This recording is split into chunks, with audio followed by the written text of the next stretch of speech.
Hello दोस्तों, स्वागत है आप सभी दोस्तों का हमारे चैनल पर। और आज हम करने वाले हैं रीट के लिए बाल विकास यानी कि सीडीपी का 4th मॉडल पेपर। इससे पहले अगर आपने 3 मॉडल पेपर की क्लासेस नहीं की है तो कर लीजिए।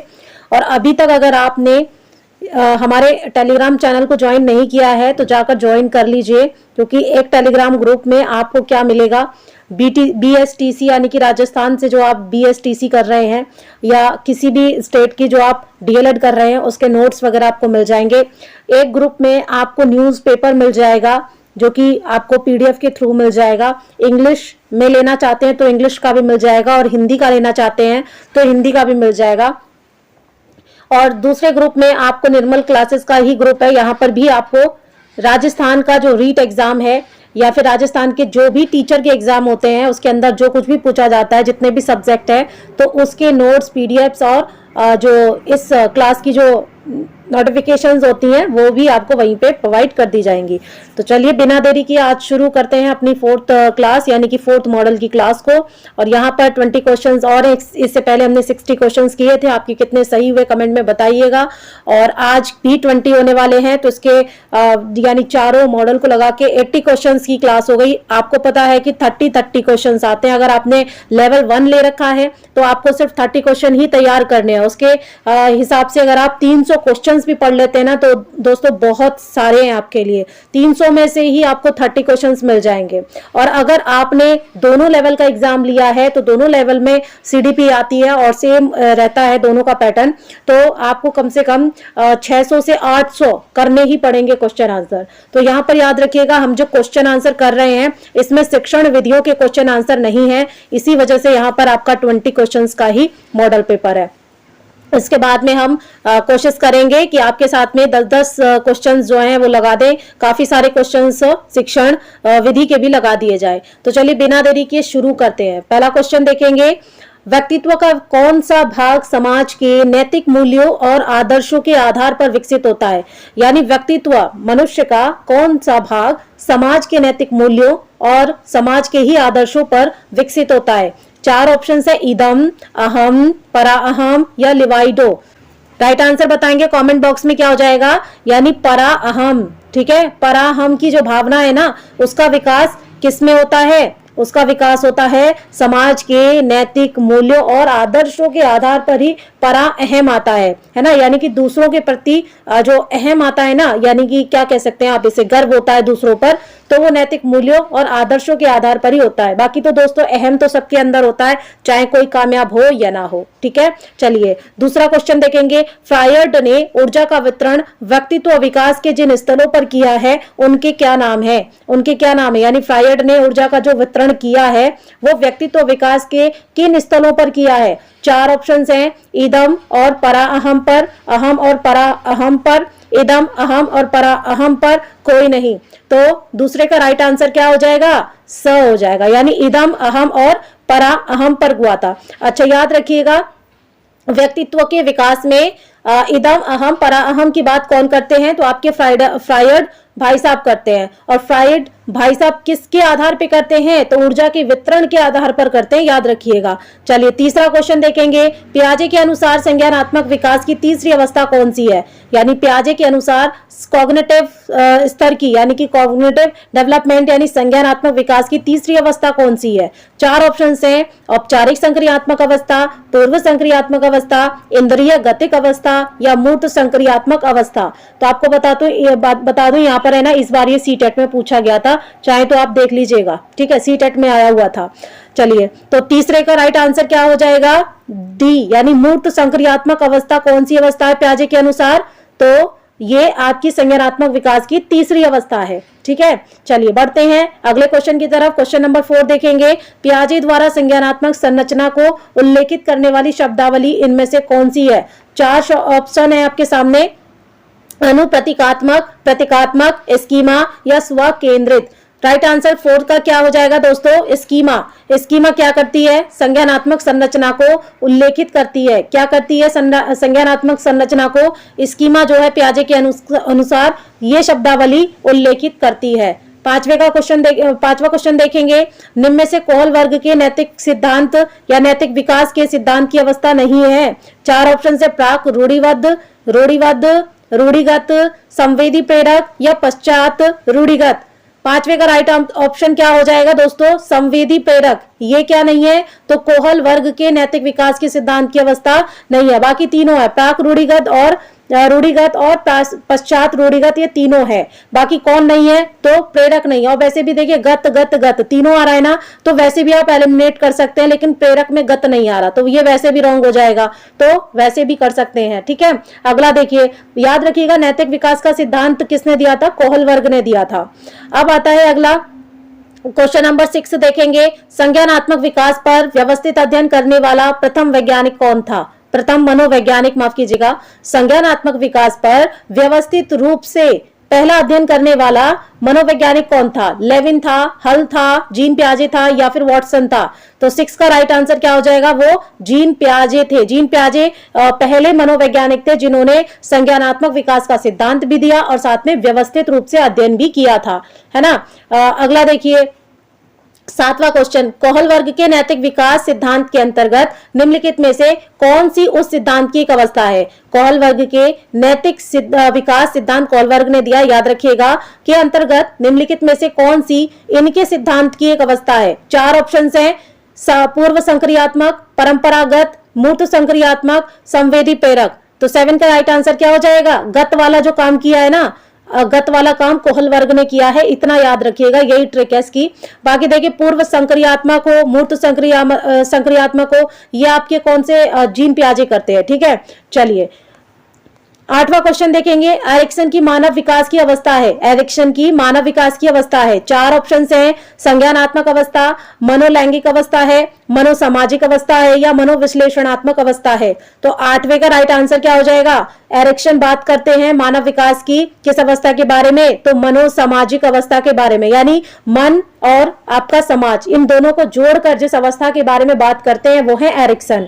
ठीक है, चलिए आगे बढ़ते हैं। 9वां प्रश्न देखिए, कोई भी व्यक्ति अपने विचारों को संपूर्ण और व्यवस्थित कर पाता है तथा उसकी सोचने की शक्ति विश्लेषणात्मक हो जाती है। तो 4 ऑप्शन है, मूर्त संक्रियात्मक अवस्था में होता है तब ऐसा होता है, पूर्व संक्रियात्मक अवस्था में होता है तब होता है, या औपचारिक संक्रियात्मक अवस्था में, या फिर संवेदी पेशी अवस्था में। 9 का राइट ऑप्शन क्या हो जाएगा, तो जब कोई व्यक्ति औपचारिक संक्रियात्मक अवस्था में होता है तो उसकी क्या होता है, वो अपने विचारों को संपूर्ण और व्यवस्थित कर पाता है और उसकी जो सोचने की शक्ति होती है वो भी क्या हो जाती है, विश्लेषणात्मक हो जाती है। तो वो औपचारिक, आपको पता है औपचारिक क्या होता है, औपचारिक आपका सब कुछ क्या कर देना, फॉर्मल तरीके से करना। तो जब इंसान फॉर्मल तरीके से करने लगा है तो वहां पे क्या हो रहा है, वहां पर वो औपचारिक संक्रियात्मक अवस्था में आ चुका है, इसीलिए वो चीजों को फॉर्मल वे में करता है। ठीक है, अगला देखेंगे 10वां प्रश्न, कौन से आयु समूह के लिए एरिक्सन ने विकास की 8 अवस्थाएं प्रस्तावित की थी, यानी कौन सा आयु वर्ग लिया उन्होंने एरिक्सन ने और उसके विकास 8 अवस्थाओं में बांट दिया। 4 ऑप्शन है, जन्म से मृत्यु तक, या जन्म से बाल्यावस्था तक, जन्म से किशोरावस्था तक, या जन्म से युवावस्था तक। तो 10 का राइट ऑप्शन क्या हो जाएगा, ए, यानी उन्होंने 8 अवस्थाओं में विकास को बांधा था, किसके, जन्म से लेकर मृत्यु तक, यानी पूरा जीवन क्या है आपकी 8 अवस्थाओं में बांट दिया, किसने, एरिक्सन ने। ठीक है, अगला देखेंगे 11वां क्वेश्चन, फ्रायड के अनुसार किस अवस्था में कामेच्छाएं सापेक्ष रूप से निष्क्रिय रहती हैं। निष्क्रिय मतलब मतलब इंटीमेट होने की जो इच्छाएं होती हैं, या फिर जो भी लाइफ आप शादी की बात शुरू करते हैं तो वहां उन चीजों में कब आप निष्क्रिय होने लगते हैं, इनएक्टिव होने लगते हैं। तो 4 ऑप्शन है, मुखीय में, गुदीय में, लैंगिक में या प्रसुप्ति में। तो राइट आंसर 11 का क्या हो जाएगा, द। जब आप प्रसुप्ति में चले जाते, प्रसुप्ति का मतलब ही होता है कि बिल्कुल ही मायूस रह जाना, है ना, हर चीज से मतलब बिल्कुल बिलग हो जाना। तो जब आप ऐसी कंडीशन में आ जाते हैं तो फ्रायड कहते हैं कि इस अवस्था में मनुष्य की कामेच्छाएं जो है वो सापेक्ष सीधे तौर पर निष्क्रिय हो जाती हैं, इनएक्टिव हो जाता है वो। ठीक है, अगला देखिए 12वां प्रश्न, पियाजे के सिद्धांत के अनुसार कौन सी अवस्था में बच्चों में उस चिंतन का विकास होता है जिसमें अनुत्क्रमणीयता होती है, अनुत्क्रमणीयता होती है। कौन कहते हैं ऐसा, आपके जीन पियाजे कहते हैं। तो कौन सी अवस्था है ऐसी, संवेदी प्रेरक है, प्राक संक्रियात्मक है, मूर्त संक्रियात्मक है या औपचारिक संक्रियात्मक है। राइट आंसर क्या हो जाएगा 12 का, बी, यानी वो प्राक संक्रियात्मक है। कौन सी अवस्था है, प्राक संक्रियात्मक। इस अवस्था में क्या होता है, तो बच्चों में चिंतन का विकास होने लगता है और जिसमें अनुक्रमणीयता भी आने लगती है। चलिए नेक्स्ट बढ़ते हैं 13 क्वेश्चन। निम्न में से किसने बच्चों में वस्तु स्थैर्य के विकास को समझने में सहायता की है? 4 ऑप्शन से पियाजे ने, फेस्टिंगर ने, एरिक्सन ने या बेलाक ने। राइट ऑप्शन क्या हो जाएगा 13 का ए। पियाजे ने क्या किया? वस्तु स्थैर्य की बात की है ना। और इसमें कहा गया है कि अब बच्चा क्या करता है, वस्तु स्थैर्य के का मतलब है अब वस्तु की पहचान बच्चे को होने लगी है, समझ होने लगी है। इसका मतलब वस्तु स्थैर्य का उसके अंदर विकास हो चुका है ना।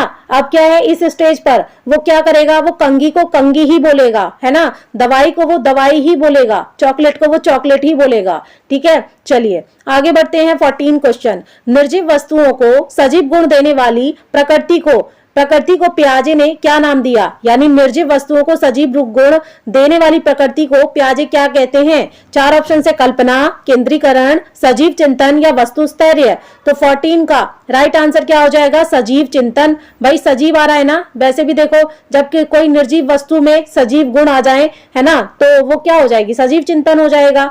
चलिए आगे बढ़ते हैं 14 क्वेश्चन की तरफ। 15 क्वेश्चन देखेंगे।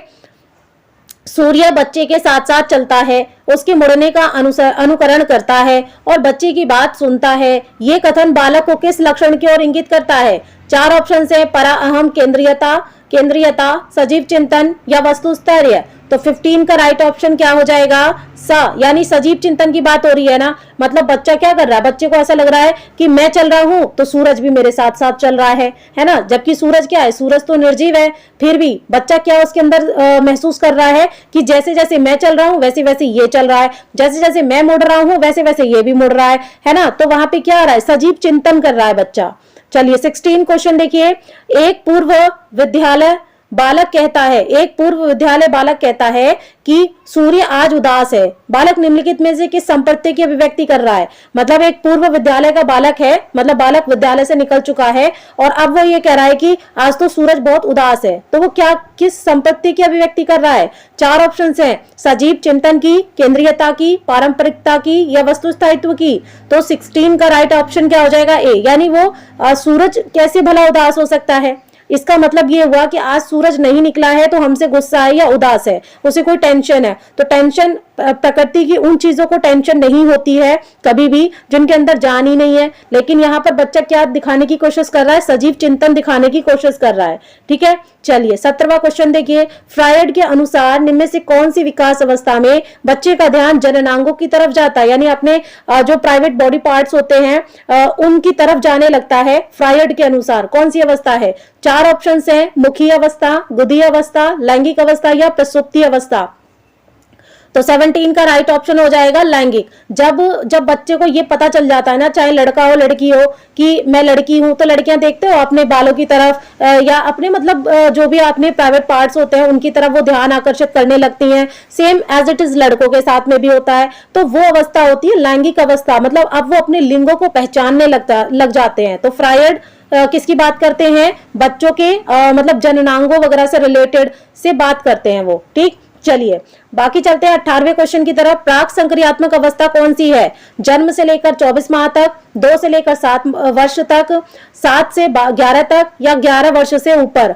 तो राइट ऑप्शन क्या हो जाएगा 18 का? 2 से 7 वर्ष की अवस्था को प्राक संक्रियात्मक अवस्था कहते हैं। और जब भी आपका संक्रियात्मक वर्ड आएगा ना तो आंख बंद करके जीन प्याजे लगा देना। ठीक है, और जब गत वर्ड आएगा ना तो आंख बंद करके कौन लगा देना? कोहल वर्ग लगा देना। ठीक है, चलिए यही ट्रिक है इनको याद करने की। 19 क्वेश्चन देखेंगे अब। 19 क्वेश्चन देखिए। किस अवस्था में आक्रामक और धारणात्मक व्यक्तित्व का विकास होता है? 4 ऑप्शन है, मुखावस्था में, गुदावस्था में, लैंगिक अवस्था में, अव्यक्तावस्था में। तो 4 ऑप्शन हैं, राइट ऑप्शन हो जाएगा गुदावस्था में, है ना। यानी किस अवस्था में आक्रामक और धारणात्मक व्यक्तित्व का विकास होता है? तो ये मुखा, लैंगिक, गुदा, अव्यक्ता, इनकी बात कौन करते हैं? आपके फ्रायड करते हैं। ठीक है, फ्रायड आपके उन सभी चीजों की बातें करते हैं जो आपके बॉडी पार्ट से रिलेटेड होती हैं। तो ये गुदावस्था में ऐसा बच्चा करता है। 20वां प्रश्न देखिए। औपचारिक संक्रियात्मक अवस्था कौन सी है? जन्म से लेकर 24 माह की, 2 से 7 वर्ष की, 7 से 11 और 11 से ऊपर। तो औपचारिक संक्रियात्मक अवस्था कौन सी है? 20 का राइट ऑप्शन हो जाएगा। 11 वर्ष से ऊपर का बच्चा कौन सी स्टेज में आ जाता है? औपचारिक संक्रियात्मक अवस्था में आ जाता है ना। और यहाँ पर क्या करने लग जाता है वो, उसके अंदर वस्तु स्थैर्य की भावना आ जाती है, यानी अब वो आपको वस्तु जो है ना वो सही से पहचान पाता है ना। जैसे स्कूल में बच्चे जो है, बच्चों को आप बोलो 11 वर्ष से ऊपर के बच्चों को बोलो कि बच्चों हिंदी की बुक निकालो, तो बच्चे तुरंत आपको हिंदी की बुक निकाल के दिखा देंगे, क्योंकि वो अब औपचारिक संक्रियात्मक अवस्था में आ चुके हैं, वस्तु स्थैर्य हो चुका है ना। उन्होंने 5-6 साल पढ़ लिया कि हिंदी की बुक कौन सी है। लेकिन जब आप पहली दूसरी क्लास के बच्चों से बोलते हो कि हिंदी की बुक निकालो, तो बच्चे कहते हैं कि वो कौन सी है। उनको सिर्फ इतना पता है कि नोटबुक और बुक यही दो है, लेकिन कौन सी हिंदी, कौन सी संस्कृत, कौन सी किसकी है वो इनको नहीं पता होता, क्योंकि उस टाइम पर जिस अवस्था में वो है वहां पर उनका वस्तु स्थैर्य नहीं हो पाता है। तो चलिए आज हमने किया है आपके सामने 4 मॉडल का पेपर, और इसके बाद में हम 5th मॉडल पेपर को देखेंगे। और सीडीपी में 5th मॉडल करने के बाद हम 100 क्वेश्चंस कर चुके होंगे।